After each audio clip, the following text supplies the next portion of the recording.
All right, guys, we're back here in Yakima, Washington with Barbara. How's it going, Barbara? Good. What have you been up to today? Well, this morning I woke up, it was still cold, so I went back to sleep. But I had to go through all my stuff. As you can see, we're only allowed 2 bags in the mission, and shoot, So I'm you over slept exceeding. all day, Hey, we tried, yeah, basically. So nights are bad. Yeah, 'cause it's 4 in the afternoon right now. Oh man. Yeah, you slept all day. I did, huh? Usually, it's interesting. Most people tell me they don't get to sleep. Oh, that's like the first time in a long time since I got to sleep. Oh, really? So I was like, I probably wasn't even asleep. I was probably sleep deprivated. Oh, really? Yeah, so I sat down, and that's the last thing I remember is sitting down. Where would you sleep? I was by the bridge, Yeah, right down by the cement barrier. Uh-huh. Yeah, we sat there last night to all chill out and huddle up to get warm. And well, I must have got too warm. Did anybody bother you when you were sleeping? I wouldn't even know as I was asleep. You were knocked out, huh? Yeah, I was out. Dang. Yeah. I got homies to come by and watch over me. What's your current situation right now? I'm homeless. How long have you been homeless? 12 years. How old are you? I'm 30. Oh, I'm 40. I'm 35. Hey, yeah, no. I just turned 45 last year. How did it begin for you? I went through two divorces, and the last divorce was pretty psychotic. And I gave my house away. To your ex? No, I gave it away, well, basically on a charity hand to my friend who needed someone to watch. Or she had to have an address for her kids because these came from California. And her kids were kind of like problematic children. So they were going to a special school. Whoa! Everything went, huh? Yeah. And so they had to have a place to visit for a home visit. Uh-huh. And without an address, they were going to take her kids. Oh, okay. And so I just happened to bump into her one day, and I said, you know what? I got you. I said, you know what? You're helping me. You're going to actually help me. I said, because I'm not into the whole thought of leaving the home open or whatever. Uh-huh. I said, take it. Just take it. Just take it. So you gave away your home to your friend, huh? Yeah. Wow. Well, people go bad. You see people walking around babbling themselves, this and that, and whatever, what's wrong. And this place is kind of weird. I mean, I don't know. It's no place I've ever been before. But it's kind of creepy. In what way? Spiritually,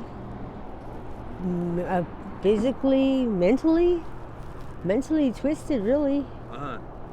And it's like the whole thought of God, you know God's everywhere, but sometimes you don't even feel him here. You mentioned before the video you're Native American. Are you are you Yakima? No, I'm Eastern Shoshone from Wyoming. From Wyoming. Oh, okay. I Were you born and raised in Yakima, or were you? No, I was born and raised in Wyoming. Oh. I got here on I was part of a sex trafficking. Sex trafficking? Yeah. What happened?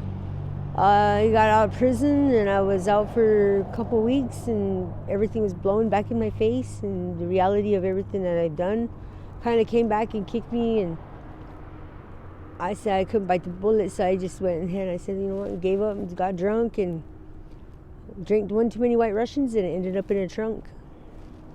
And was sold for $72,000. Really? And what happened after that? They took me, I don't know where I was at, but chained me up to a pipe, water pipe, and I think it was like had been like 15 days or so before my wrist actually broke itself away from the bone because of the malnutrition and the weight of my body, and I dislocated my wrists and stuff, and it came out. And I just flip-flopped all the way out until I found the road. So they brought you over to Yakima. Yeah, because I don't know who brought me, really. I just thought I was at the bar drinking. And then what happened? How did you get released and all that? Like I said, my wrist gave out, and I couldn't even walk. My body was so mangled, and they beat me so bad. My body hurt so horrible.